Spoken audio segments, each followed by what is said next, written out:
Hello, my name is Marcus. I'm the compiler of a collection of therapy quotes entitled 1001 Windmills of the Mind. A collection of quotes taken from what's often called the psychodynamic or the psychoanalytic perspective, which long ago, as I understand it, was referred to by some as philosophical medicine. Because this perspective seeks to, in the context of the next two videos that we'll be making, it seeks to heal something called the manic defense. As I just tentatively currently understand it, it's basically anything we do to avoid feelings around loss, feelings around empathy, feelings around accepting a painful truth, feelings around intimacy, feelings around development, our psychological birth. If there's arrested development, there's a lot of pain there. So to avoid that pain, to not be aware of it, so we may engage in the manic defense, whatever form that may take. So hopefully I'll clarify this in the next two videos, because it's something that comes up once in a while, but I've never, carefully looked at it. So my understanding is, in general terms, the manic defense is if you don't want to avoid loss, if you don't want to admit any kind of loss, you'll always puff yourself up, so to speak. So you'll inflate your narcissistic self. They call it grandiosity. Because by doing so, you elevate yourself to the point where you then can say, well, if there's a loss, well, I'm so important, I didn't need them. So there's a sort of a contempt element in it. The sour grapes phenomenon. So that's one way to get a person can engage, one activity a person can engage in to trick themselves that they don't miss the person they lost. Because if they're so grand and, well, they're so grand and therefore who needs them kind of thing. Again, a little hazy about it. So related to it is the Firebreak victory. So the umbrella term of the manic defense by Melanie Klein is controlling, because if they control, then they minimize the chance of them being triggered of any kind of loss if they control something or someone. Then in the event that they may lose someone, there's the contempt, the sour grapes one, and then the Firebreak victory sort of facilitates it if they can elevate themselves in some other area.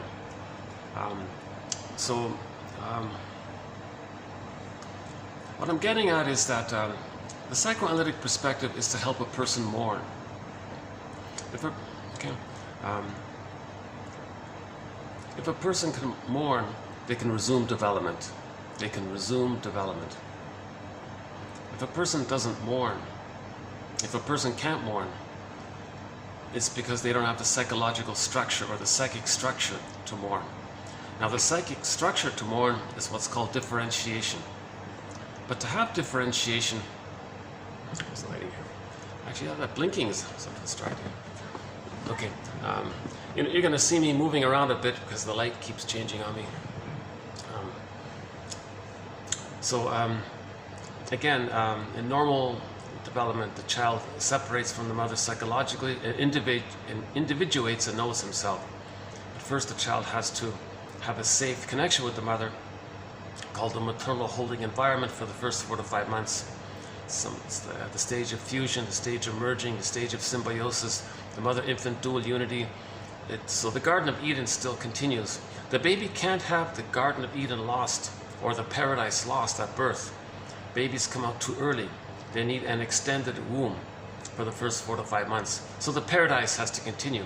The paradise lost can take place or naturally takes place beginning at 4 to 5 months. Now, so the child needs the paradise to continue, the stage of symbiosis, where the mother is a symbiotic object for the baby, a self-object for the baby, meeting the baby's needs. She's in tune, she's in sync, she's in rhythm with the baby, so she can do that. And then if the child is fed that way, loved that way, because the main role of the mother is to provide the safety and the warmth and the nurturance and the kind of the blissful paradise, the safety of the blissful paradise. So that has to continue. So if it does continue, the child feels loved enough, his brain is malleable, his circuitry is laid down based on the interaction with his mother. So now he has circuitry related to where he then can soothe himself and knows that he's safe, and he has some kind of ontological security, psychological kind of sense of himself. His feelings are there because he feels safe with the ontological experience. So if the child does receive his egg needs, so it's like an egg, right? This second womb, sometimes called a psychological egg. For the psychological birth, he needs a psychological egg, this extended womb, the maternal holding environment. So let's say the child does get the maternal holding environment, this second womb, then he can hatch out. That now he's beginning to separate from the mother. But he can only separate from the mother if he gets the love from the first 4 to 5 months. If he doesn't get it, psychologically, emotionally, spiritually, morally, etc., he's still fused with the mother. That's a problem. That's called attachment failure. It's a negative attachment. It's an insecure attachment. It's a chaotic attachment. The child didn't get the love he needs to leave and know himself. So that's a lot. So let's take that scenario. If the child doesn't enter into the maternal holding environment and he's still fused there, and it's a negative fusion or a lack of fusion, or the baby was prematurely ejected out of the egg, some kind of complication there, that means he's still too attached to the mother. He doesn't have the foundation, i.e. the differentiation, the foundation to stand on to be able to mourn losses or accept losses if he's still in this chaotic interaction with the rejecting mother. We're talking about in his memory system now, right? So object relations theory, which is what this is mainly about, is the study of the internalization of interpersonal relationships, where the baby creates a map, a mental map, a schema, a template, brain template, neurograms, some kind of working model, some kind of script, right? And he's referring to it because that's what he learned, and that's how he survived, and he might be stuck there, but it might be painful at the same time. So if he's sort of stuck with the traumatic script that keeps telling him that he can't know himself because he didn't get loved. The baby must be loved to feel safe enough to leave the mother and know himself. But if the script says, well, you never got the love and you can't know yourself because it's too dangerous, so to speak. And plus, on top of that, to add insult to injury, the baby thinks it's his job to save the mother in order to get his attachment needs met. So why does the baby think it's his job to save the mother?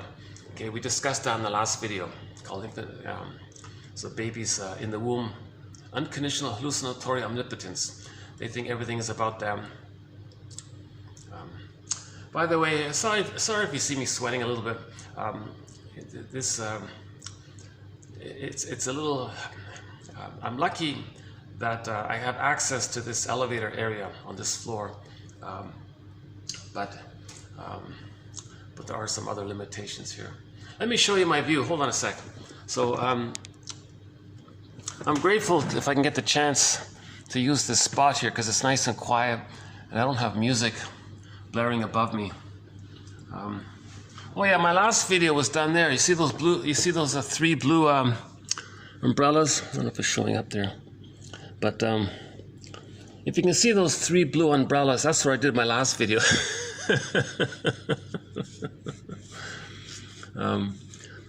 The pool in the middle, there's the pool. That's impossible, and that's impossible. The discotheque, that's also impossible. And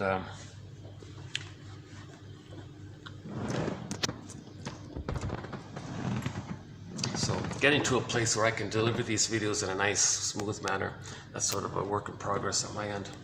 But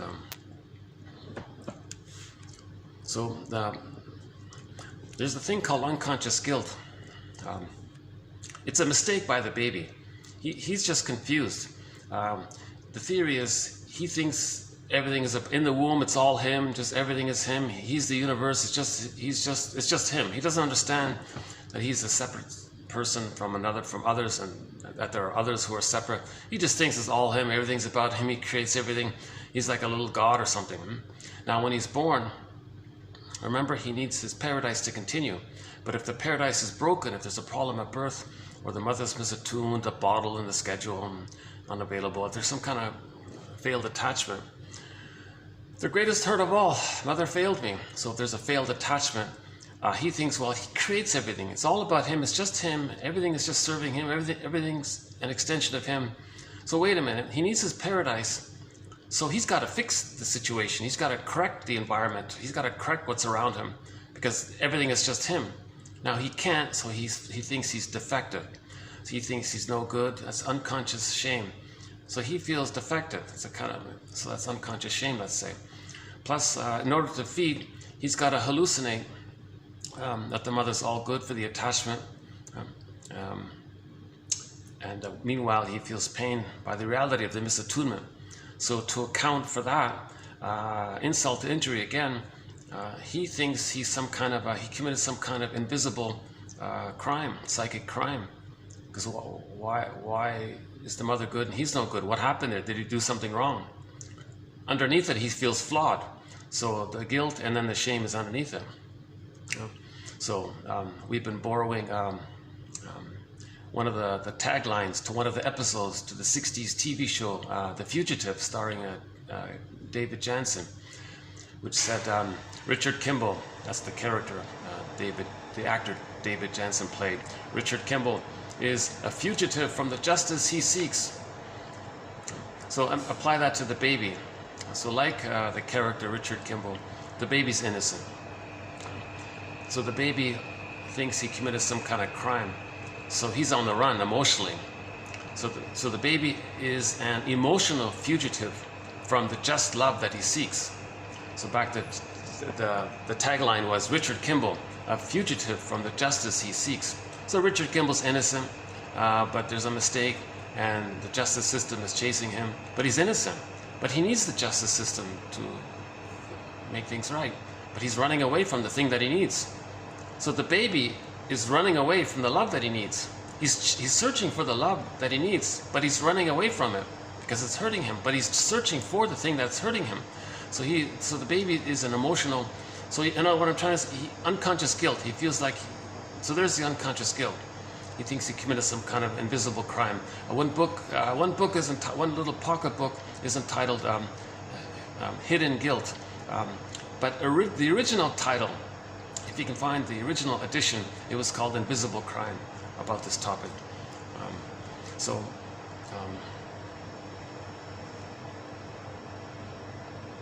Okay, this topic was discussed in the lengthy video at the blue umbrella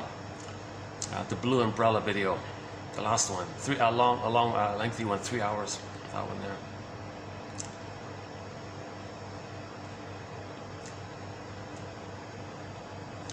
So that's part of the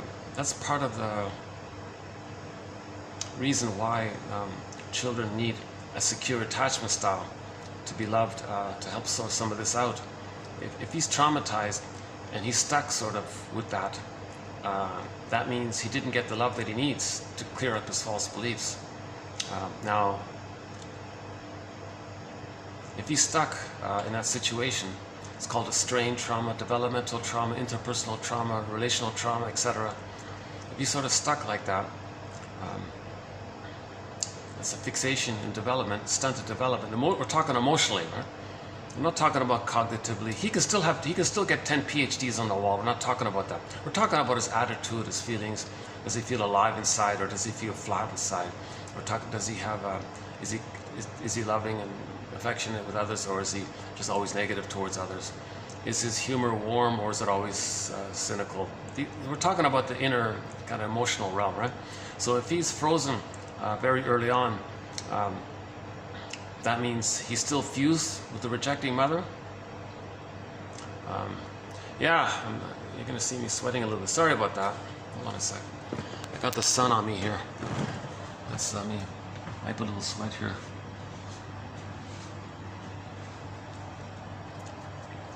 See, it takes me about a 40-minute walk to get here almost 40, yeah, about 40 minutes. So by the time I get here, I'm drenched in sweat.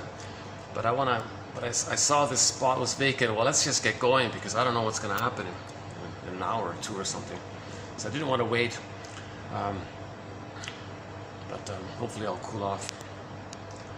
But yeah, today's a surprisingly hot day here. Okay. So if the baby doesn't get the love and he's frozen, that means he didn't differentiate. He's still fused. So in his template, it's the concept of the self and the concept of the other is still fused. He didn't differentiate. Now, if he doesn't differentiate, okay, that means he doesn't feel safe enough to have his feelings, because part of the trauma is that while he's trying to save the mother, heal the mother, fix the situation with the mother so that he can get his paradise, he does what he can to please the mother, to help the mother. So what the baby did was, it's as if the baby comes out of the womb and the baby says, "Oh, hello mother, where are you? I need you. I need a connection with you. I need a rhythm with, I need you to be attuned and meet my needs, and I have feelings and needs." And mother says, "Well, I don't know what's going on here. I feel anxious." Oh, but he's got to fix the mother. "Well, wait a minute, if I squelch my feelings and my needs, that'll soothe you and help you. It doesn't, won't it?" "Well, I feel a little better." Well, that increases his chances. So that's sort of the arrangement he makes with the mother. The one book title is, "Do I have to give up me to be loved by you?" We can paraphrase it by saying, "Do I have to give up me to have some kind of connection with you?" So the child makes some kind of a connection that way. So the deal was he gives up his feelings and his needs because it creates too much anxiety for the mother. Now the mother feels a little better by it, so now there's a relationship. So now he has some kind of connection based on that. He thinks if he were to insist on having his feelings and needs, he can't do it because the mother's always shaming him and rejecting him. So he gives up, and that helps to have the connection. The connection is based on that somehow. So he loses his golden ball. That means his feelings. Okay, so the metaphor of the golden ball, we're just saying aliveness of affect, a wide range of affect, needed affect, appropriate affect, the whole spectrum of feelings. This golden ball, this radiance, it gets repressed. The frog prince, the golden well, the golden ball goes down the well. Not the golden well, the golden ball. The golden well. Hold on a second. Wow.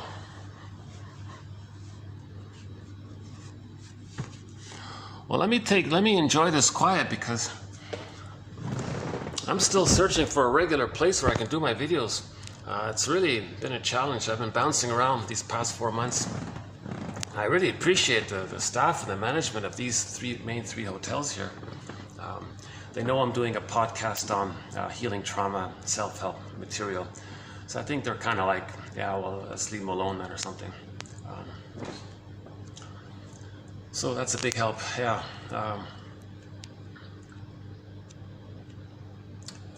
My apartment building, I can't do it there because people can hear. So I'm trying to find a quiet place. Anyways, never mind. That's my issue here. So the child doesn't differentiate if he doesn't get the love. He can't differentiate. So he's frozen there in a negative relationship with the mother.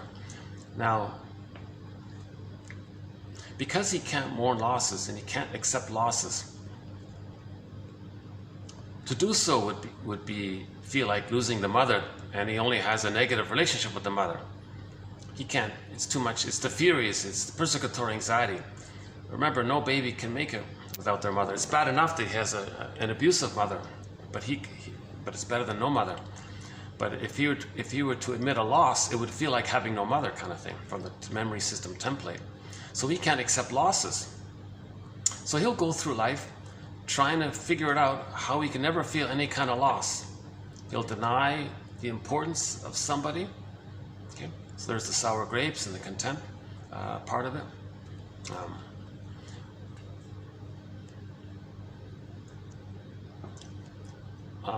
He may be manic in other activities, emotional eating, workaholism, negative things. if he's doing something in a constant state for the constant purpose of not feeling that something is important to him, not feeling that where he's vulnerable, let's say, because then he might be reminded of when he was a baby, he was vulnerable, and what happened. He can't accept the loss. He can't admit the loss. So related to this is, because he lost his feelings, if later on there is any kind of loss, in order to admit it, he would look at the template. The template is him and his mother are one. Okay? Now, if you put a little dash between the M and the O in the word mother, so the other in the present, say a divorce, the spouse is the other. You look at the template, well, the other is the mother, but the mother's them and they're one, unicorn, mother-infant dual unity. So to admit, to confess the reality of a loss, you look at the template, it would feel like losing the mother, but the mother's you and it's blurred, so it feels like you're losing yourself, you can't do it. So that's called complicated grief, aggravated grief, prolonged grief, chronic sorrow, pathological nostalgia, melancholia. The melancholia is that the feelings that you do have around the loss, you direct it at yourself now. So there's a lot of psychic pain going on. Now that's pain, inner sadness kind of thing. So let's borrow the phrase. I've never once used this phrase, but let's just borrow the pop culture phrase, the manic depressive. So I don't know it, but the guy's manic as a defense against depression. So let's just borrow that as an analogy. The person feels kind of pain inside. So as a defense against that kind of depressive state or sad state or angry state or confused state or this psychic pain of directing your feelings around a loss toward yourself now, because you can't differentiate. So you deny, you don't want to admit the loss. So now you're in total denial about the loss. Now to maintain the denial, even though you're feeling melancholia, a complicated grief, consciously you're denying it, you can't admit it, to minimize feeling. So to maintain the denial, a person becomes manic. They're going to do manic dopamine. So they're going to be very active, hypomania, basically hypomania. So anybody who's like fast moving all the time and constantly hypervigilant and gotta do this and do work morning till midnight, whatever it is, whatever form it takes, that's called a manic defense. Now during the manic defense, it distracts them from their feelings. So I think what's going on is they're stressed by the melancholia. The person doesn't feel safe inwardly. Now when a person doesn't feel safe, that means the serotonin is missing. So when the serotonin is missing, then kicks in the dopamine for the chase to find something to help the person feel safe, but nothing can replicate the kind of safety the person needs. There's no reincarnation of a mother that should have been there. So whatever they get, it's not going to work. So the dopamine is constantly there. Okay, so just quickly, dopamine for the chase, serotonin from the catch. Yeah? So Loretta Brunning's trilogy, Meet Your Happy Chemicals, I, Mammal, and Beyond Cynicism. 3 short little mini booklets, easy to read, written in very simple terms, but it means that dopamine is this dopamine means it motivates the person to go after something they think that if they were to get it, based on their psychology, based on their psychic structure, based on what they need, based on the repetition compulsion of the trauma, where they're traumatized. So it depends on where they're traumatized. That's going to relate to what they're searching for. So if it's the perfect breast or the perfect mother that should have been there, they're always going to be in chase mode, because nobody in the present can be the mother that should have been there in the past. Now if a person momentarily thinks that a person might be like that, that's called falling in love. So TQ, for more on that, TQ 2435-9. TQ 2435-9. An excellent batch of quotes, those 5 videos. Again, 2435-9. And then play the song What a Fool Believes by the Doobie Brothers. and then play the cover of that same song by the cover band HSCC. Play those songs a couple of times, read those 130 quotes in those 5 videos. Again, all of the quotes are posted below. If you click the more link or the see more link, all of the quotes are posted below. And just to give you a little heads up here, it's going to change the way you understand romantic songs. When you hear a lot of romantic songs, after you study those quotes, or possibly listen to me ramble on about it, 10 hours of commentary on it, huge area, you're gonna hear these songs differently. It's helpful. You'll feel better because you understand what's going on. And the singers in the song, they're confused. They don't get it. But now you got the sort of the answer in a way, right? So you feel a little better. Yeah, let me do another sweat thing. Oh, there's a crow, one of our companion animals.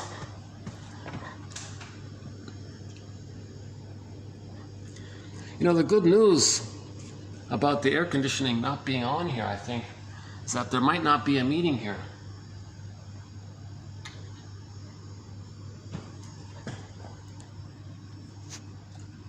Oh, hold on a second. Let me do another little distracting thing here. Hold on a sec.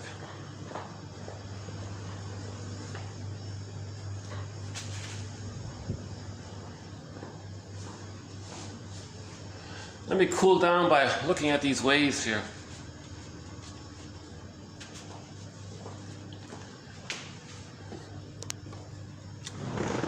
Well, if I get out of the sun, is that going to help? Let's see. See, then it gets too dark if I'm out of the sun here. Okay, let's try this for a while. So, the manic defense is associated with the inability to mourn. Okay? The inability to mourn. So, greed, okay, so if there's trauma in the first 4 to 5 months, of course, greed, envy, spite, vindictiveness, schadenfreude, chasing the infantile megalomania, the grandiosity, the grandiose part self, the idealized self, the ego ideal.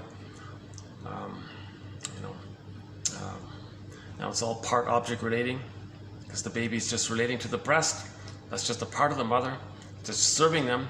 So they go through life thinking that everything around them is just supposed to serve them. So immense sense of entitlement, immense sense of inflated importance, like the way the baby thinks. He's a little god and it's all about him. The trauma is still there. That's the manic defense, just repeating that. Now, the developmental trauma, in general, when there's a trauma, the person's going to reenact it and spin it around. Okay, so we talked a lot about that recently in the past 10, 15 videos about transference and repetition compulsion. So whenever the baby's traumatized, he's frozen, the organism wants to get out of it. So they're going to, in the fantasy, replay the interaction with the mother symbolically with others, thinking they can change the past because the baby's in a state of timelessness.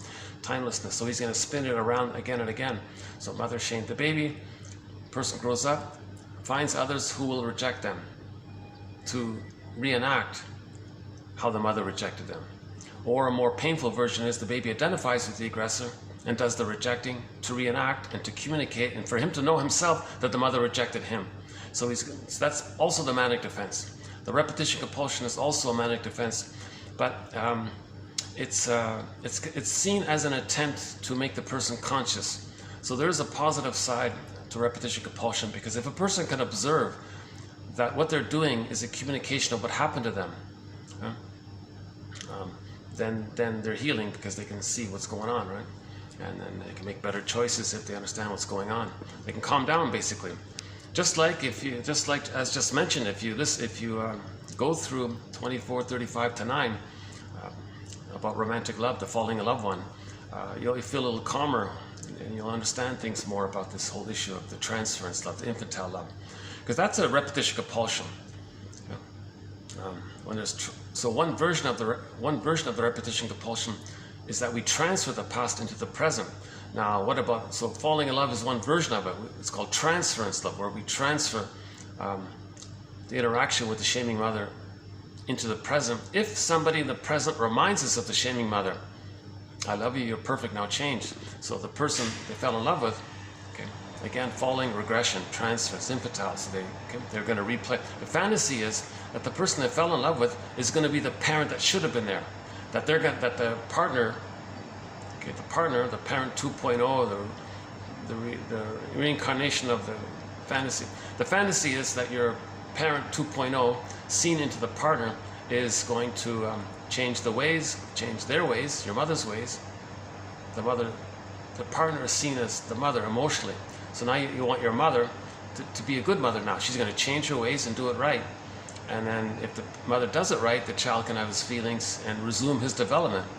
So that's the great excitement about that. Now the falling in love part is when a person, when someone reminds them of the parent, it's going to evoke or revive whatever bliss that took place, either in the womb or shortly afterwards, or it just creates the bliss for the first time. So there's a great heavenly feeling of the falling in love, because you're recreating the symbiosis, the Garden of Eden, the paradise. You're getting back the paradise, because the paradise wasn't complete. It's unfinished business. So part of falling in love is this unfinished business where the person gets the paradise needs met, and then they can separate and individuate and resume development.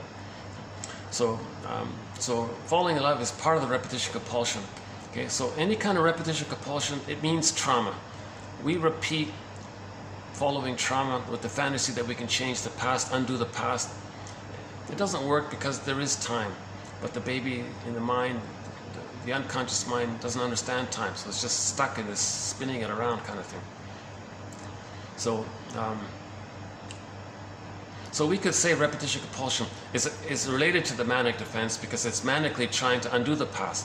We're not mourning the past. If we're not facing the true feelings and trying to mourn, that's the manic defense. So blind falling in love without learning, that's the manic defense, we can say. If we regard our repetitive behavior as a mirror, as a clue, as an inference to see what happened, as a communication from our unconscious to us, then we're healing. So that's helpful that way. But if we're not conscious, then it's demonic. So there's two sides to it, depending on our level of consciousness around it. So if the child doesn't differentiate it, the fusion is still there. He's in a catch-22. So in his memory system, he's interacting with what happened. He created a template. About him and his mother, and it's one there, and he's stuck there. Now he's going to go through life replaying that stuckness, that interaction that caused that stuckness. He's just going to replay it again and again and again, with the fantasy he can undo it. Now in the process, he may identify with the aggressor, reject others to communicate that the mother rejected him, or he sees the rejector onto others and feel rejected by others. Or hocus pocus, double focus, he'll do both. As he's communicating how his mother shamed him, he feels that the person who just shamed him, the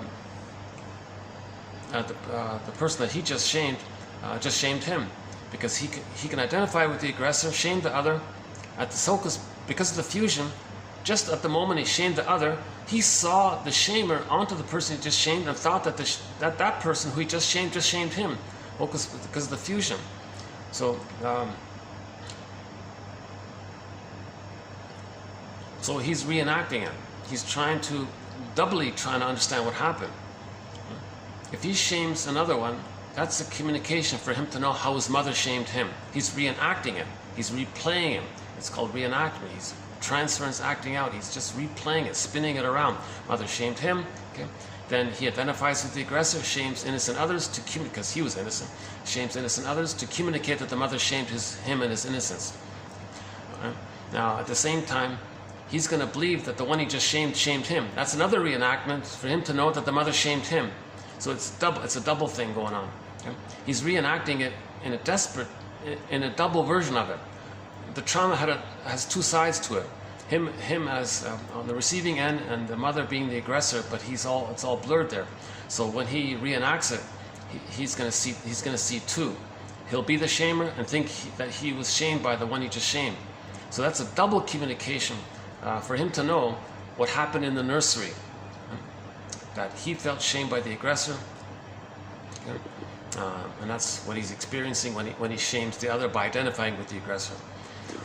So this is this topic was also discussed in the past several videos. So these theories, these speculations are an attempt to make us conscious, because ultimately we need to forgive the parents. Why was the mother misattuned? Why couldn't she offer a secure attachment style? Why did the mother fail the baby? Again, the greatest hurt of all, mother failed us. So why did she fail? Okay? Because number one, if she received an insecure attachment style herself, that's a trauma. She's going to reenact and replay what happened to her. So now she has a child. She sees her young self onto the child, shames the child to reenact how the mother shamed her. And she may even think that the baby's rejecting her. Some others say that. I feel like my baby's rejecting me. Whoa, that's a reenactment for her to see that, for her to know that the mother shamed her. Intergenerational trauma.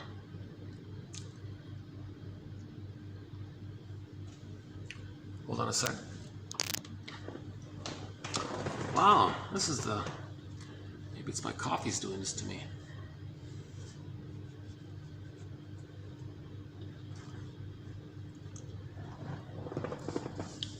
I don't normally drink coffee, but lately I've been drinking a lot. Maybe that's a manic defense on my part. Yeah, maybe the caffeine is a manic defense. I don't need it, right? So why am I drinking it? For the price of a decaf, one can obtain a copy of 1001 Windmills of the Mind. The website is www.buymeacoffee.com/psychoanalysis. So literally for the price of a coffee, one can obtain an encyclopedia, basically, of quotations in this area of psychoanalysis, the psychoanalytic perspective. But just keep in mind, I'm not a shrink, I'm not a professor. I have a humble BA. I'm the compiler of the quotes. But the benefit is, if I understand it, I'm pretty sure pretty much everybody can understand it. It's like a second language. And I try my best to clarify the jargon. And I'm always updating and improving it as we go along. Like the manic defense, I'm sort of in the early stages of it just now. This is my first time really to delve into it. So we'll update the manic defense. So the inference about the manic defense is that if we define it as it's something that we do to avoid not mourning because we can't mourn, then we got to heal the manic defense. If we heal the manic defense, that means we're going to mourn. If we confront the manic defense, then we're forced to mourn. The goal is to mourn, but to mourn, we got to accept the truth. We got to accept the loss of who we would have been had we been loved. We got to consider how the mother couldn't do it all, didn't know it all, but tried their best. Maybe they would have if they could have. See some kind of balance. We got to, as Barry Grosskopf says in his book, Hidden in Plain Sight, Understanding Our Puzzling Emotions, we got to honor our parents. But that term honor, he means be a detective, be a psychological detective. See what their patterns are, see what their repetition compulsion is, and see how they're dealing with pain. Are they using the manic defense? Okay. And then they don't mourn. What's their laughter like? If their laughter is just a manic thing.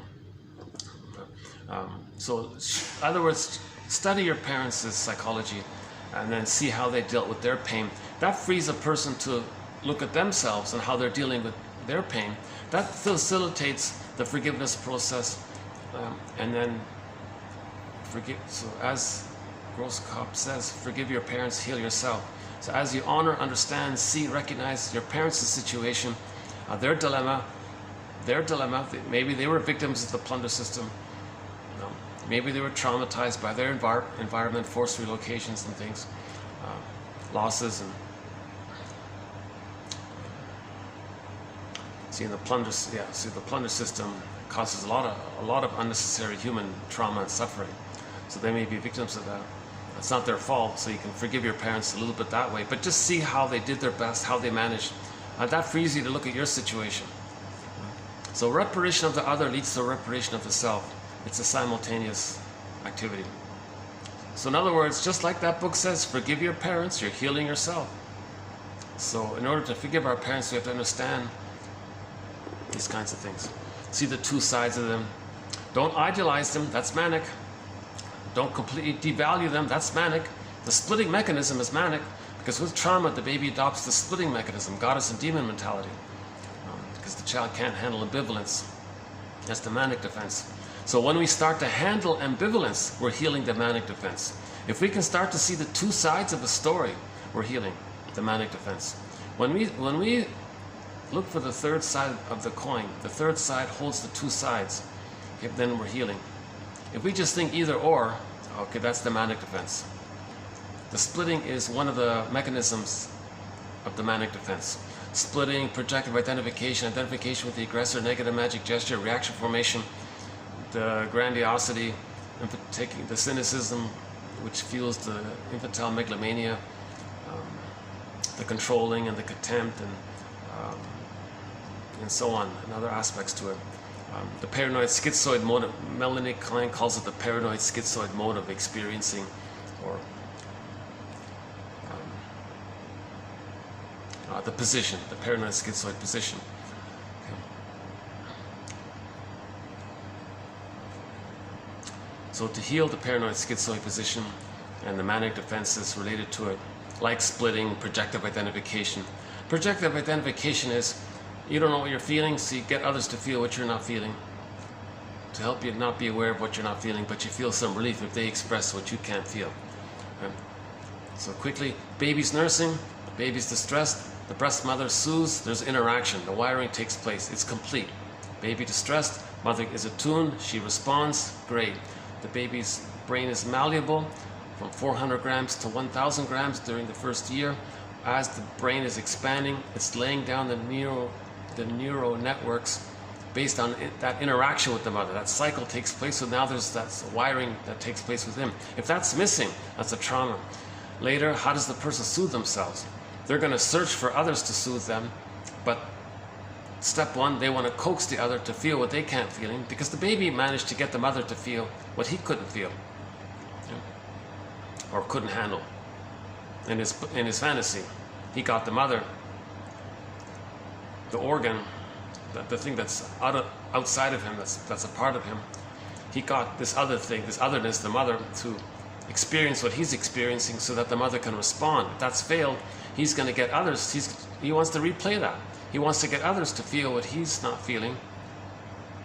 And even if he succeeds, even if he goads others, pushes their buttons, shames others, does passive-aggressive little things, annoys them, finds out their vulnerable spots and triggers them. Even if he can get them to feel distressed, embarrassed, shame, angry, what he's not feeling, the cycle can't complete. It doesn't complete. Plus him doing it fuels the manic defense, because he's not mourning, fuels his megalomania, meaning. So projective identification is part of the manic defense. Projective identification is a symptom of the trauma. Always wanting others to feel something that you can't feel, and you feel important doing it, that's the manic defense. The manic defense means activities we engage in to not forgive our parents, to not heal. Whatever we do that's not about inner healing, whatever we do that's avoiding the work of inner healing, that's the manic defense, as I currently temporarily understand it, but it'll be updated in the next videos. So the psychoanalytic perspective, it's to heal repetition compulsion, it's to heal transference love, it's to resolve splitting so that we can differentiate, it's to forgive our parents so that we can differentiate. Part of it is to confront the manic defense, so let's understand what that is.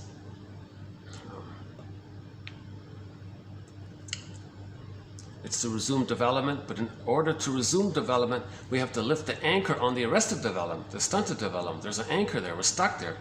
We got to free the frozen woolly mammoth. Apparently in Siberia there's a woolly mammoth that's preserved in a block of ice, and apparently he's been stuck like that for the past 30,000 years. So that's an image for trauma. We emotionally feel frozen like that. That's called alexithymia. We don't know what we feel. We don't know what we feel. We can't name our feelings. We don't. Right? That's alexithymia, like that woolly mammoth is kind of frozen like that. Petrification, frozen, those kinds of things. So another way of saying it, we want to go down the well, meaning the unconscious, get back the golden ball. But we don't forcefully just try to get back the golden ball. It happens automatically. It spontaneously returns to us, okay, as we build consciousness. Okay, so one poet says, psychoanalysis is always looking for an egg in a basket that's missing. So first we weave the basket, then the egg appears naturally. That's the idea. Yeah, so in the Frog Prince, the princess didn't go down the well. She faced the shame, and the frog was sort of a symbol for that kind of icky area. That's Robert Bly's interpretation of the Frog Prince. Let's not do myths and fairy tales in this video, but that's a major thread, myths and fairy tales. We do the Odyssey, Orestia, oh boy, Demeter, Kor, Persephone, the White Bear King Valamon, Prometheus, Sisyphus, so many. And we'll be doing more. The work of Alan Chinen is there. Alan Chinen, another recipient of the golden, Alan Chinen's 4 books, also received the Golden Windmills of the Mind Award. Okay, so Once Upon a Midlife, In the Ever After, Beyond the Hero, and Beyond the Princess. That 4th one, Beyond the Princess, got renamed. It's called Waking the World. But those 4 books by Chinen, they retell myths and fairy tales specifically related to healing. He calls them middle tales because at midlife we do this work. He calls it the second journey. It's this inward journey, like Odysseus. The ocean was the unconscious. The forest is the unconscious. Myths and fairy tales are metaphors for this internal world. They're like dreams. They're like soul stories. The baby thinks in images. It's pictorial. It's all imagery there. So myths and fairy tales are about this imagery. For example, the baby relating to the shaming mother, he ultimately creates an image of her as being some kind of monster that wants to hurt him. Okay, because the baby thinks in images.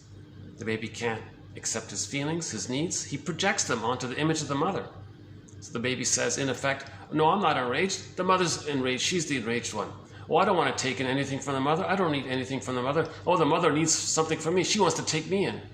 Baby's small size, the mother's so powerful and grand. Now it ends up like the Cyclops creature, some kind of monster that wants to hurt the baby.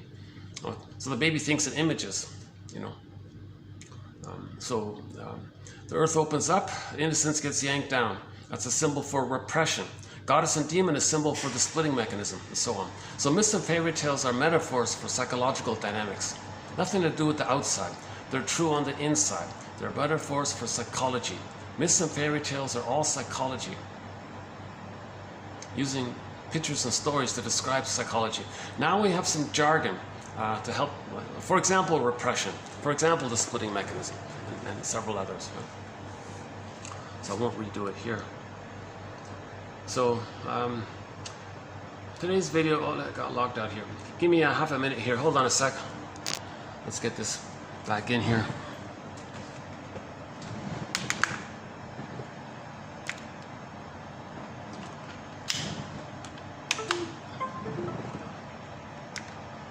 No.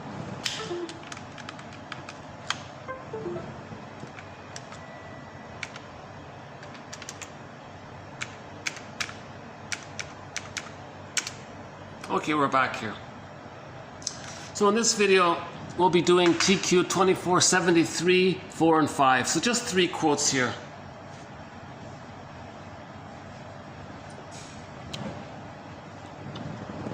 I think content-wise is sort of a little bit on the lighter side.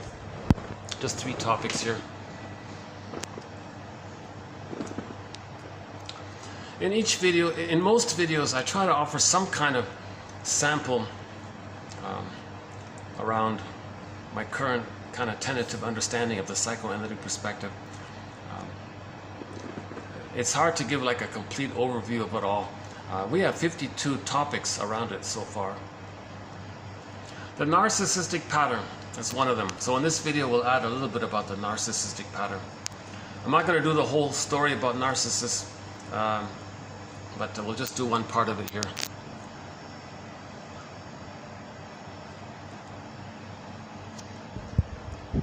So narcissist means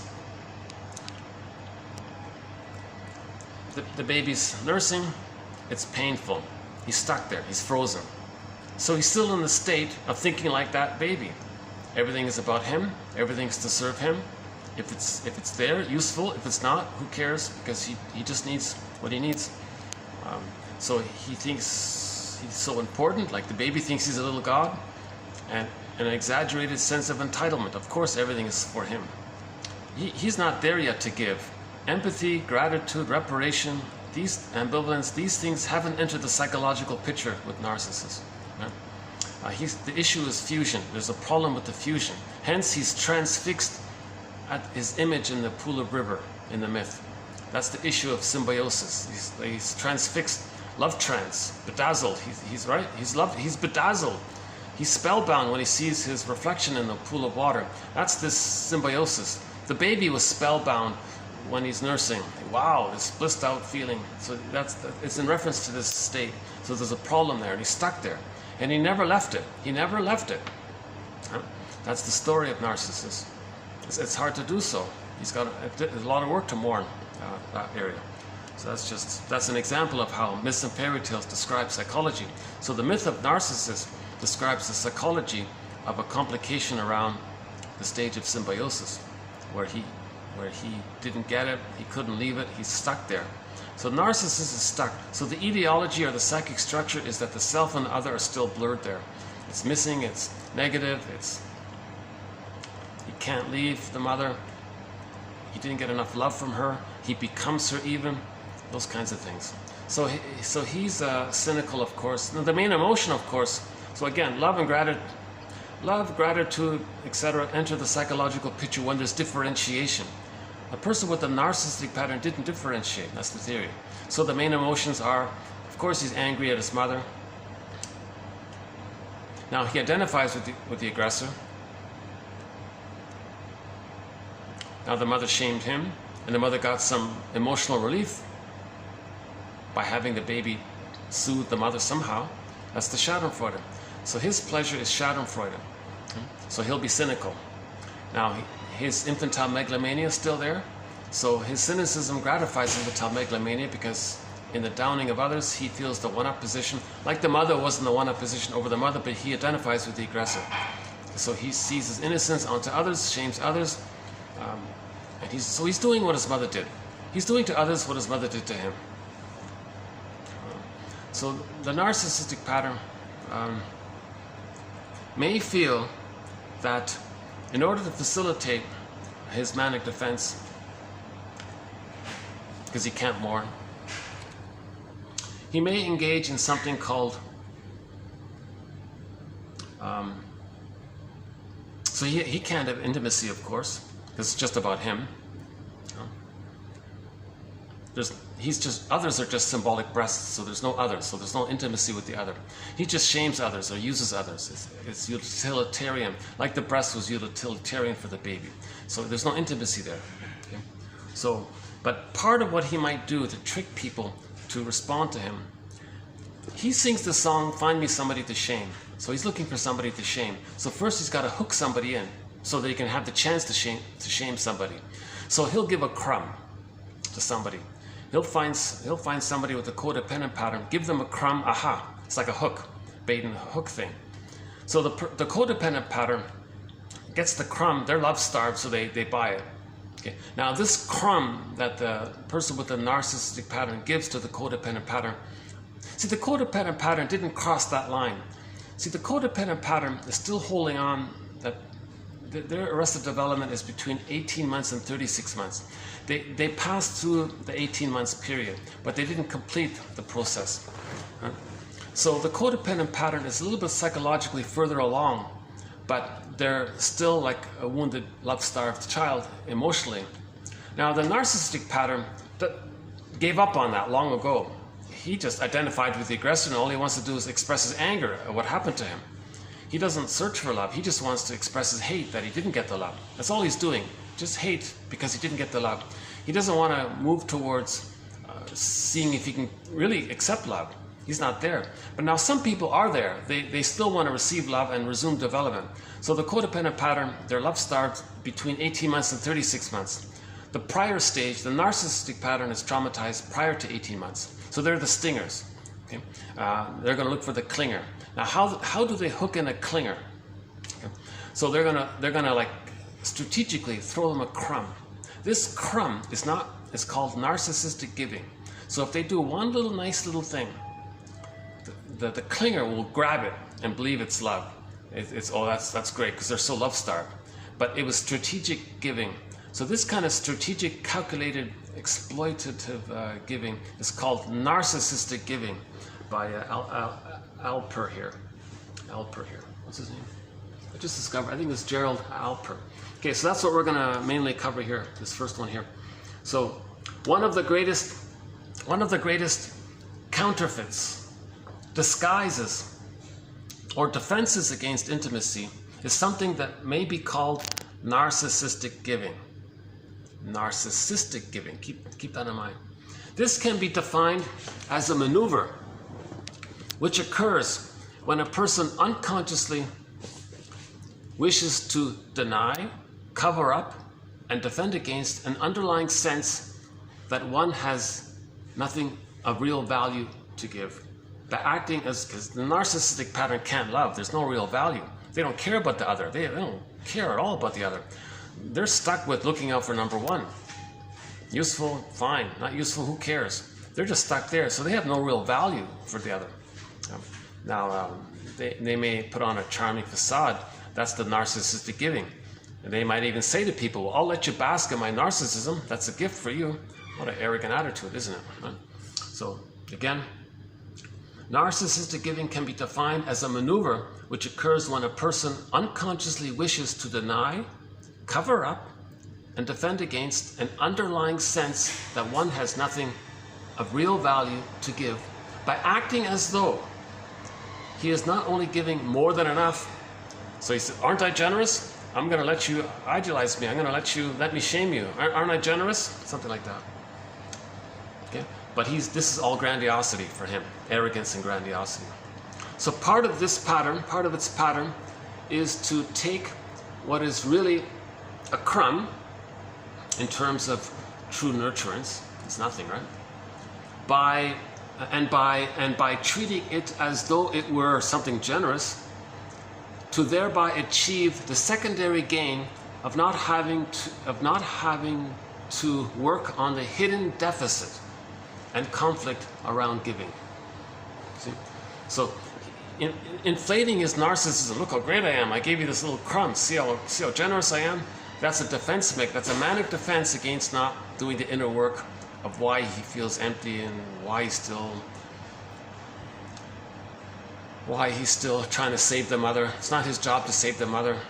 Why can't he forgive the mother? Why has he got to face that anger towards the mother? So he's got to do the inner work. As a defense against the inner work, he'll inflate his grandiosity, give it a crumb, think it's so amazing, then he'll trick himself. See how great I am, how generous I am. Oh my God! But the clinger is so love starved, they'll delude themselves because they're so love starved. The stinger is not about love. They just want to shame. Now the clinger still has this naive hope, and they're desperate to replay Now the clinger is desperate to replay not getting enough love. So the stinger is not going to give them love. So the clinger is just going to. So there's a collusion there. So the clinger might go along with that.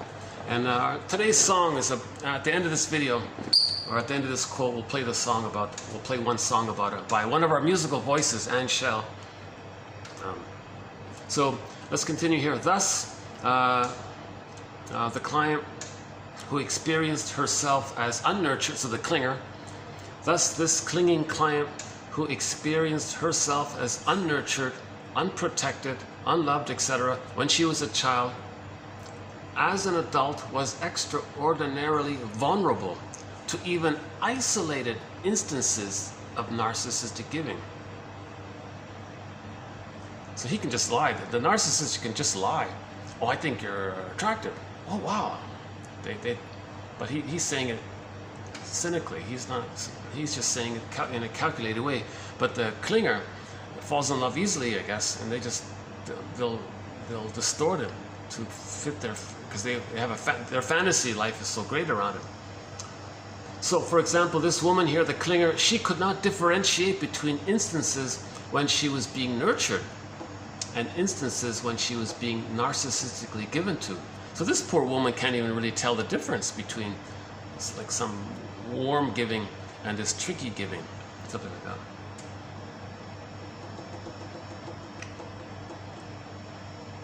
Now the guy doing this, if he's called out on it, he'll brag about, well, I'm just being honest.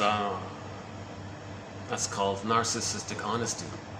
A variation of narcissistic giving may be called narcissistic honesty. That is the attempt to ward off expected criticism for an unconsciously perceived failing by brazenly, so now he's going to counterphobia, he's going to be ahead of it, right? He anticipates someone's going to call him out on it, so in advance he'll own it and then brazenly over the top say, yeah, well, that's who I am, so he'll be proud of that he's rude. So he'll make a display of pride around his arrogance. Yeah, that's who I am, you like it or not, those kinds of things. So as though to indicate that far from being embarrassed, he is actually proud of what one has often been accused of. Thus, as can often be noted, someone who is known to be hostile and insensitive will defend himself by voluntarily, oh yes, I'm blunt, that's right, I'm blunt. He's proud of it. Yes, I'm blunt, as a cloak for, yeah, I say things that are hurtful.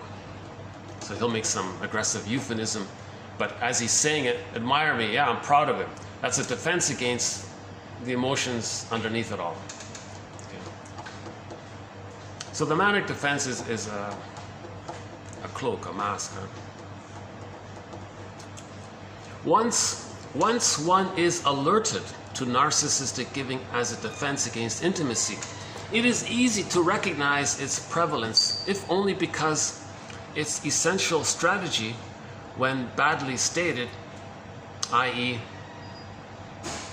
to promise much more than expected in order to deflect attention away from the truth that one is giving nothing, seems so shamelessly exploitative. The narcissistic pattern is exploiting, of course, because others are just to be used. So he thingifies people. Because when he was a baby, he thought the mother thingified him. So then he thingified, right? That idea. So that's called objectification. So he exploits, he doesn't. Yet, if, again, this next part here, yet, if it is the heavy-handed defense that I have depicted, the question immediately arises as to why it is so successful. Why does it work? Well, number one, in consequence of the profound scarcity of affection and intimacy and love, characteristic of our time. Narcissistic giving will automatically appeal to the wishful thinking fantasies of numerous attention-starved people by catering to their yearning to be treated as though they were special. Number two, narcissistic giving, when it works by collusion. It is a defense against the underlying meaninglessness of the interaction. Key point here, right? It is a defense against the underlying meaninglessness of the interaction, and it seeks to disguise this by overstimulating the imagination and appetite of the recipient. Now note here, there is a sense in which the action of a toxic addictive drug such as alcohol is analogous to the dynamics of narcissistic giving. Okay, so this immediately triggered my memory of that book, Why Men Love Bitches. they're trying to get the fellow to be addicted to her. So she'll throw a crumb. The book, a popular self-help book, very disappointing to see this out there. But they're all about this. They're saying, hey ladies, you want to catch a guy? Let me teach you this thing called narcissistic giving. You throw them a crumb, but then withdraw, reject, be cold. Right? And now the men are love-starved, so they're gonna, and you do it, and it can have like a drug-like, so the men, there's a song called Addicted to Love, so the man will be like clinging, oh, what do you want? Oh, I need you, and all these love songs, right? So it's an advice book for men, for women. It's an advice book, well, for men to be aware of it. It's an advice book for women on how to control a guy. Because the woman has, she can't mourn, right? So so the woman can't mourn losses. So she wants to control others. So the book says, hey ladies, do you want to control the guys? Well, do it like this. Reenact the rejecting breast mother. Now the breast was sometimes promising. The bottle came, the baby was excited. The promise, no, it was a rubber nipple and some powdered stuff. It was a rejecting, a shame, but it was something. So you do it like that. You give a great promise, a great hope, a great anticipation. Like the baby wants the psychosomatic natural breast, and the attunement, and the nerves are linked, and there's attunement. Great promise for this kind of love, sweetness between the interact. No, the bottle is there. So you do the same thing. You promise and then reject, promise then reject, throw a crumb then reject. So the book says just keep doing that, and the guy can be. And the end result is, I don't know about the neurochemistry, but the guy will increase his fantasies of the symbiosis. Okay, every time the guy hooks in, he's triggered of the fantasy of the symbiosis. That's oxytocin. Okay, rejected. Fantasy is still there. Repetition compulsion, symbiosis, rejection, symbiosis. So he's always going back in the repetition compulsion to get the oxytocin. So maybe there's a kind of metaphorical addiction, addictive-like quality to this tactic that's being taught in that book, Why Men Love Bitches. So the book says, dear ladies, be a bitch and you'll control the guy, basically. Uh-oh, I hear some, do I have to move here? I might have to move here. I hear some background.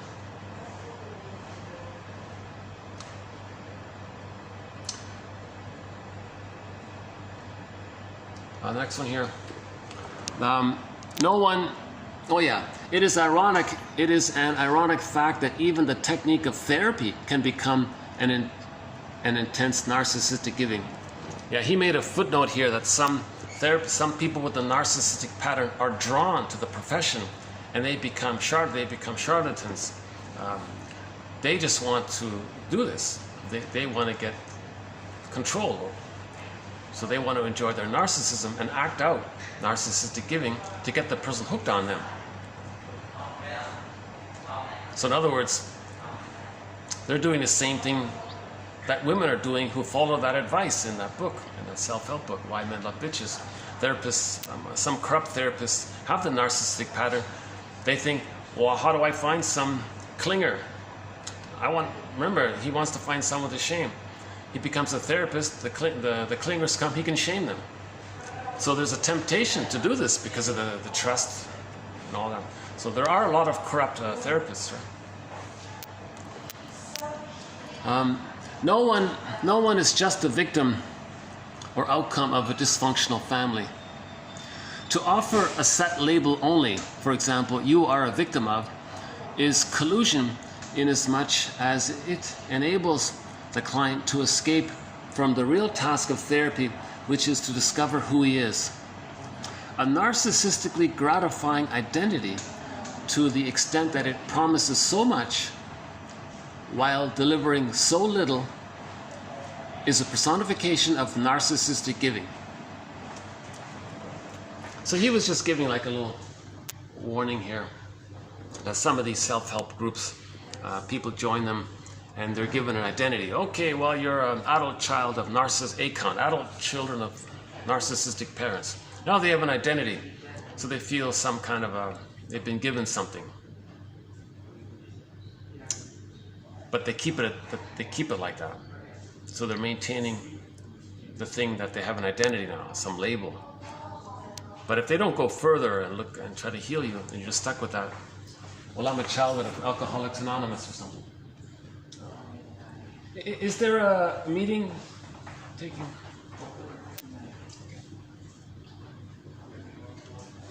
Okay, that's a good sign. Staff just sort of nodded at me, so he didn't imply that I should leave here. But the staff are busy doing something.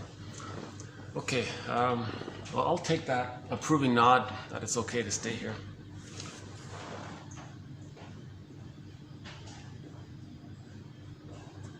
Okay, maybe they're just preparing something. It's only 1:30 here, so maybe the meeting's at night or something. Okay, let's continue here. So this was just like a little footnote he was making. If someone has this, like some kind of self-help label about, well, I'm an adult child of alcoholic parents or something. What's it called? Anon or something. Whatever all these labels are. And they just keep it at that. And they get some kind of comfort by this identity. But they don't go further. Then the group leader who gave you that label, that's an example of narcissistic giving, to just give someone some kind of narcissistically gratifying identity, because now they have some kind of identity. It's confused because it's helpful to have a name for what's going on. Okay, so I have PTSD, I'm a victim of, I'm someone with PTSD, I have an identity. But then they just glorify that, they just wallow in that, but don't go further. That's what he means. Okay, not too important a point, I think. But the next one, he says, if you want to understand narcissistic giving, compare it to intimate giving. So here's an example between narcissistic giving and intimate giving. For example, if someone indicates in a serious manner that he would like to talk, someone said, we gotta talk. Your friend says, I think we gotta talk, right? We need to talk. Thus, for example, if someone indicates in a serious manner that he would like to talk, the response isn't a chipper, you bet. That's narcissistic giving. But instead, perhaps, quote, sure, when would you like to? So this latter one, okay, conveys, so this is conveying the empathetic understanding that what the person may really be saying is that there is a need to establish greater rapport, to explore whether it is possible to trust one another, or to test if there is an interest in becoming more intimate. Okay? So someone is very serious, right? Your friend says to you, look, we really got to have a heart-to-heart. We really got to have a heart-to-heart talk here about our relationship, what's going on here. The person, oh yeah, you bet, you gotcha. You know, so that's narcissistic giving. He gave you a crumb, he agreed, but he wasn't serious about it. Narcissistic giving is, oh, I feel this is important. Yeah, yes, so when do you want to do this talk? That's his example of the difference between narcissistic giving. Okay, let me fix my lighting situation. See, every time the sun moves on me, I gotta correct my lighting here. Hold on a second.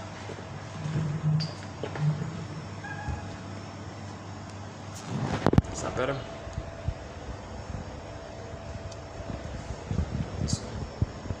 Maybe I should change it. Hold on, let me try this end.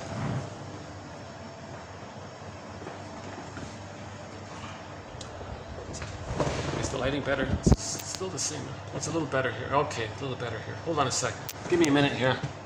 Excuse me? Oh, hi. Interrupt you for a minute, Yeah. please? I'm going to let you know because these meetings will be used from now on, so I just let you know because if you need the meeting room, so we will have an executive lounge. I'll leave. Okay. Thank you very much. No, that's okay. I'll go downstairs. Okay, thank you. Thank just you. to let you know. Yeah, I appreciate it. Thank you. Yeah. Okay, so I gotta So fast forward this video about 5 minutes. Let me pack up here. So there is a meeting taking place here. After all, that makes sense. Yeah, that's why they're all here. Okay. Fast forward this video 5 minutes, and we'll continue with narcissistic giving. No, I want to offer intimate giving here. So I want to share as much as I can with all my feeling that I can muster to be helpful. Because this changes, this idea of narcissistic giving, you'll notice it. It's all around us, but we take it for granted, but you'll notice it more. Okay, hold on a second.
Oh yeah, they've got signs coming up. Okay.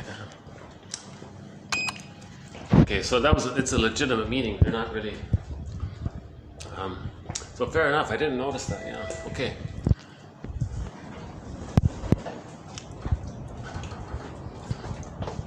I'm just so glad they put up with me. Where are we going? It's the second floor. Yeah. So let's see if we can continue. No, you know what? Forget the second floor. It's got all that annoying Christmas music. That's copyrighted. I better go somewhere else. Hang on. Let's forget the second floor.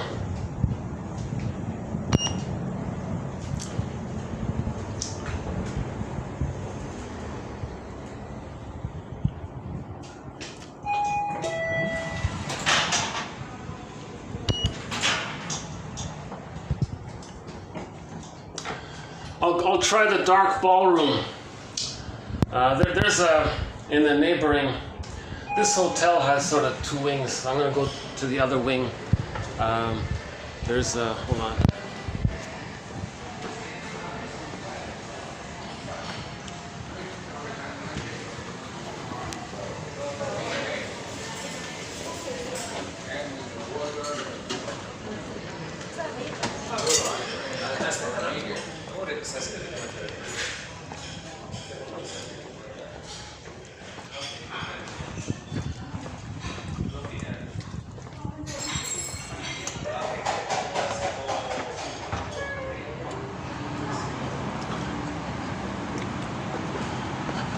Oh, it's a really hot day today. Wow. Well, that's why I'm sweating.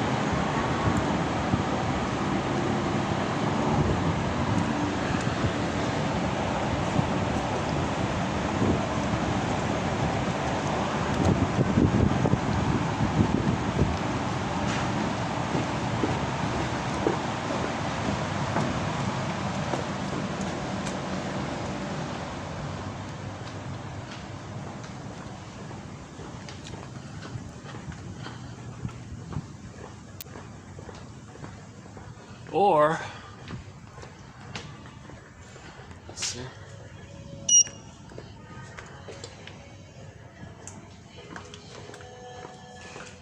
Theoretically, I could just do it in here, maybe.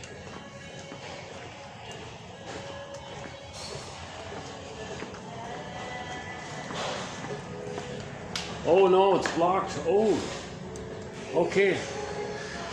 Yikes. No, the ballroom is booked. Or is it? I think it's booked. Yeah, it's booked. Where can we go here? Hold on. Jeez.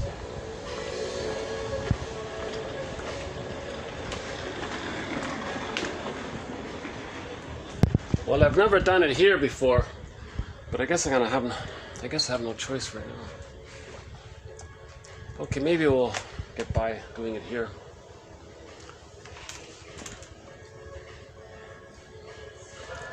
Hold on a second. I'm gonna get a few interruptions. We're gonna get several interruptions here.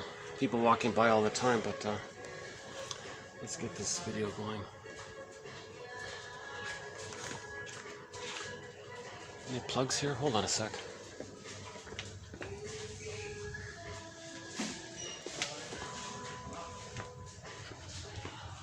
My battery's gonna. Oh, we got an outlet here. Oh, hold on.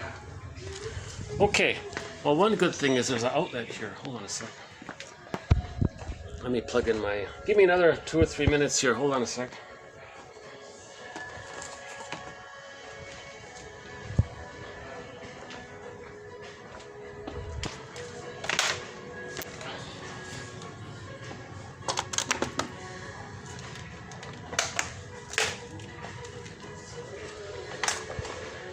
Let's just have it ready.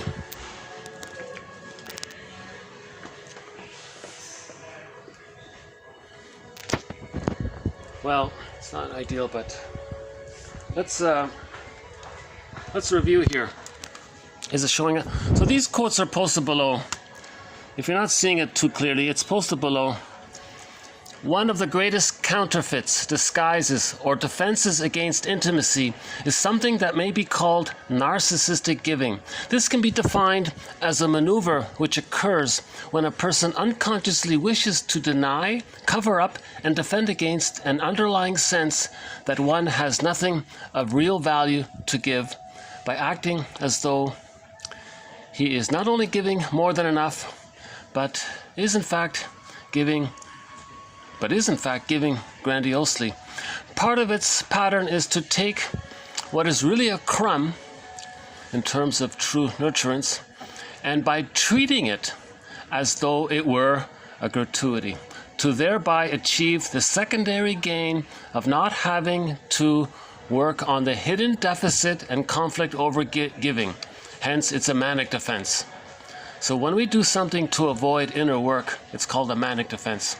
Thus, Phyllis, who experienced herself as unnurtured, unprotected, etc., when she was a child, as an adult was extraordinarily vulnerable to even isolated instances of even narcissistic giving. And she could not differentiate between instances when she was being nurtured and instances when she was being narcissistically given to. So a variation of narcissistic giving. So in other words, maybe he gives a compliment or something. That's narcissistic giving. Or maybe he gives some like little token, little gift, and makes a big deal out of it. It gives the impression that it's so grand and important. But the receiver is so love-starved, they'll take it, I guess.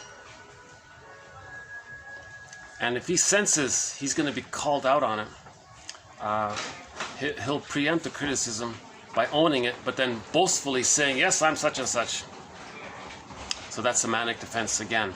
So the narcissistic giving, that's the manic defense. This boastful bragging that he's proud of being rude or crude or something. Another manic defense. Once one is alerted to narcissistic giving as a defense against intimacy, it is easy to recognize its prevalence, if only because its essential strategy, when badly stated, i.e., to promise much more than expected in order to deflect attention away from the truth that one is giving nothing, seems so shamelessly exploitative. Yet, if it is the heavy-handed defense that I have depicted, the question arises as to why it is so successful. Well, number one, it's in consequence to the profound scarcity of love in our current times. Narcissistic giving will automatically appeal to the wishful thinking fantasies of numerous attention-starved people by catering to their yearning to be treated as though they're special. You know, I imagine maybe some, I imagine some people who imply something positive, but they don't mean it, and they want you to think so. They want you to think that they're being so generous, and they somehow pull it off. It's because A, the receiver is love-starved and they want to believe it. B, there's a collusion. It's a collusion. The stimulator is trying to enhance your fantasies, the codependent's fantasies. Now, the codependent has immense fantasies that reenacts the needed bliss they didn't get, the needed love they didn't get, the needed connection they didn't get. So they may get a little oxytocin that way. Now, the stinger is doing the same thing, but his so-called addiction, narcissistic addiction, is more in the area of Schadenfreude.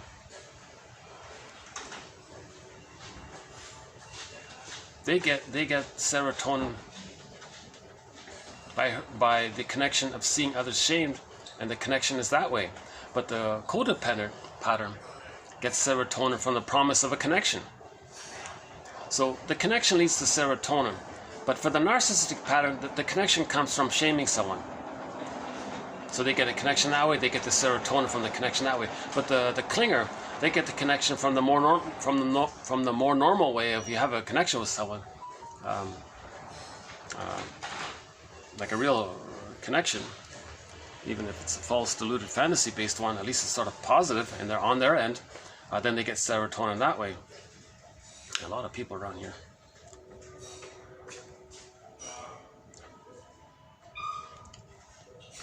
Let me jump to the song for this one here. So I did prepare a song for this one.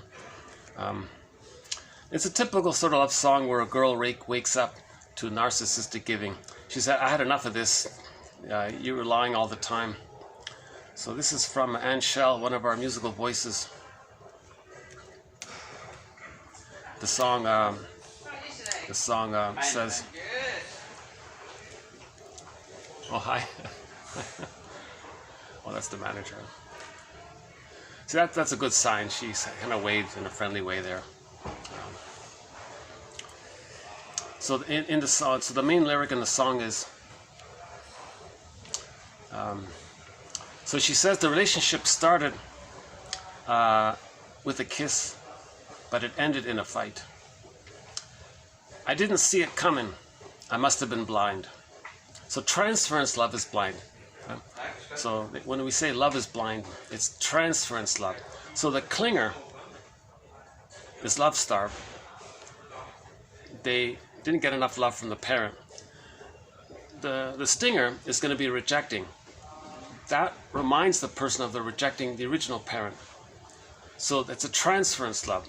So now they're triggered up of the parent. So the partner, the narcissistic partner, is rejecting like the parent was rejecting. Okay. Now there's the fantasy that the narcissistic partner is going to be loving, is going to be what the person needed in the past. There's the fantasy. Because of repetition compulsion, they want to replay and get a better past. So there's a fantasy to have that replay. Okay. So that's the blind part. It's this unrealistic fantasy.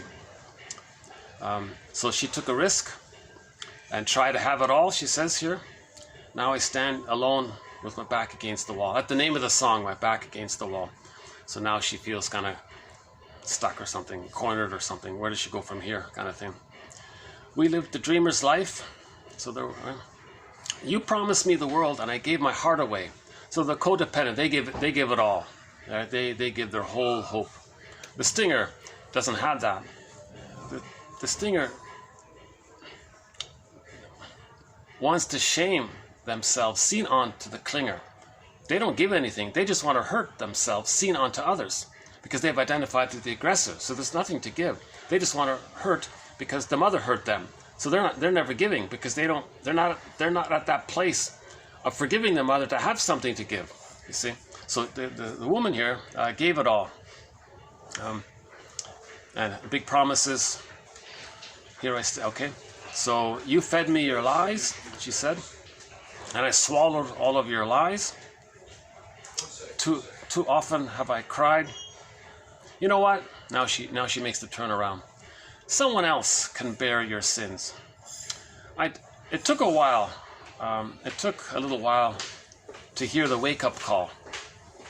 So finally, it's the same old story. It always happens. A person with a codependent pattern finally wakes up. They finally come to their senses. There's never any mutuality. They never return my call. They make me do all the calling. I do all the work. They're always aloof and they're always distant, and they're always hooking me in and getting me to chase them. So they finally this is not mutual. So finally they wake up. So here I am finally leaving, and the guy says, "Well, don't leave because I got you. I like shaming you. Don't leave." Look, sorry, dude. It's too late. I've woken up to this pain, and now I'm moving on. So that's basically a short little song here by Anshel. So let's see if I can get away with. I think I can play it here. Nobody's really around at the moment. Okay, so let's. This is off their latest album called Seven, album number 7 or something. Back Against the Wall by Anshel.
Someone else can bear your sins. It took a little while to hear the wake-up call. Now here I stand alone with my back against a with my back against a with my back against a with my back against a with my back against a. So here I'm walking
My name.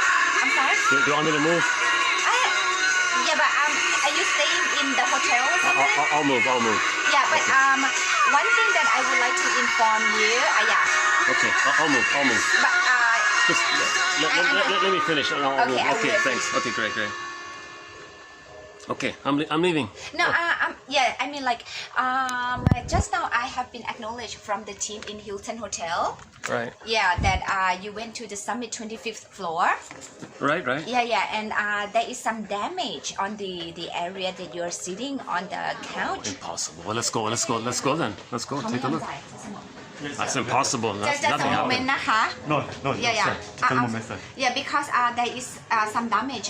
Me picture ไหม ไม่มีเพราะว่าเมื่อกี้ It's nothing to do with me. Look at the camera. I didn't go in the kitchen at all.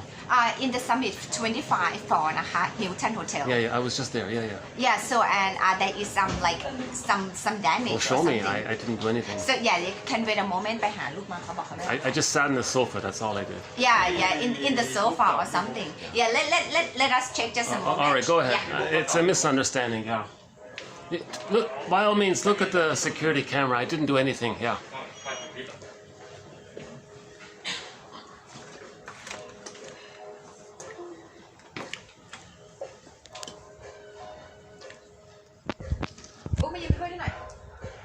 Okay, don't worry. I won't leave. I'll just sit here. All right. Yeah. You can check it. Yeah.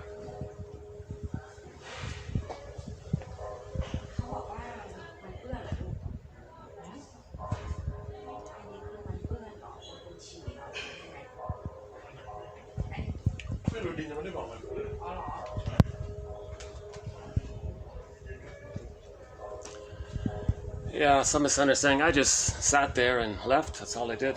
Yeah, just a moment, please. All right, next one here. I think it's the manic defense taking. Maybe the manic defense is happening right here, right now, huh? Okay, next one here. The grandparent can make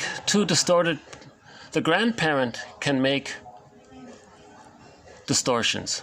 The grandparent can make two distorted projections. If the narcissistic love for the grandson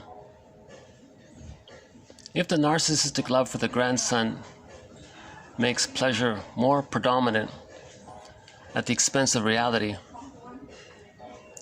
the grandson remains alienated in a relationship in which he lacks autonomy. He may feel like a messiah, the grandson a hero. Narcissistic love is powered by idealization.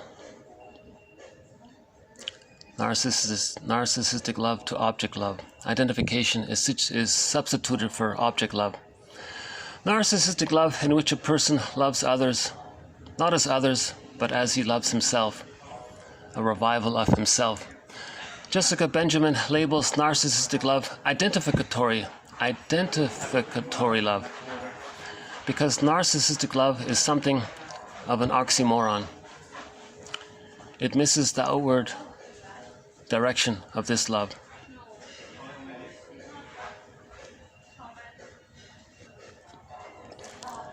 Okay, yeah, of course this little drama sort of in the back of my mind here, I'm sure it'll get straightened out. He's saying here the grandparent has the grandchild and he identifies himself as the grandchild. That's him. He thinks, oh, that's a new version of a reincarnation of him. So he wants to be very attentive towards the grandchild. But maybe it crosses a point where he doesn't care about the child's needs. He's just thinking too much about himself. So they're calling that identificatory love or narcissistic love, meaning it's more about him and reference point for him. Maybe it's not so bad. The child gets some needed attention. But the idea is to make the transition from this kind of identification love or narcissistic love, because it's more about him, to object love where there's two people there. Okay, next one here. Somatization, the way in which the physical contains the emotional distress. Okay, very often the physical problems will not resolve until the emotional blocks to recovery have been dealt with. Okay, last one here. The therapist's increased understanding of the here and now relationship with his client enables him to become more tolerant and more receptive to what his clients are telling him, without necessarily attempting to challenge their defenses or making interpretations. The resulting improved relationship with the therapist can lead to a therapeutic change in the client. Also, it's just his explanation about empathy. If the therapist understands the client, that can have a helpful effect on the client if the client senses that the therapist understands him and he doesn't have to make interpretations. This last point was about therapists giving doctors bedside manner. You don't have to be a shrink, but have like a shrink attitude, but don't be the shrink, but just think like a shrink, but don't have to act like the shrink, kind of thing. Last one there. Yeah, I'm trying to think, what did I do? I just, I sat at the sofa and I left, right? So I don't know what it's damage in the kitchen. I never went in the kitchen, so I don't know what they're talking about. You know. That's okay, I'm sure it'll get straightened out. Yeah, but let's say it is a trigger. It's like I did something wrong. There's unconscious guilt, right? So this relatively minor thing, which I'm sure will get straightened out, reminds me that maybe when I was a child, I did something wrong. I was going to get in trouble or something from the parents or something. So things in the present can trigger the past. So in the past, so when you're triggered, something in the past comes up. Some old fear of lack of connection, disapproval. The child needs connection and approval. Or something like, but when we're children, sometimes we get that experience where we don't have the connection and the parents are angry at us or something. Now, you did something wrong, let's say. You know what's ironic? Just like literally 2 seconds before she came, the manager smiled and so high. So I wonder.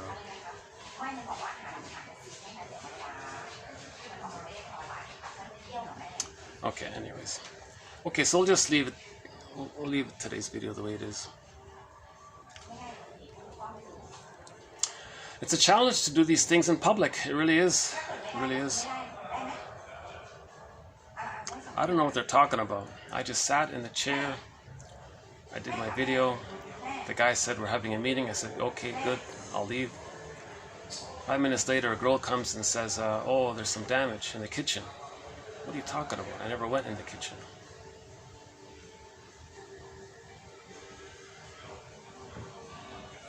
I've never went in the kitchen,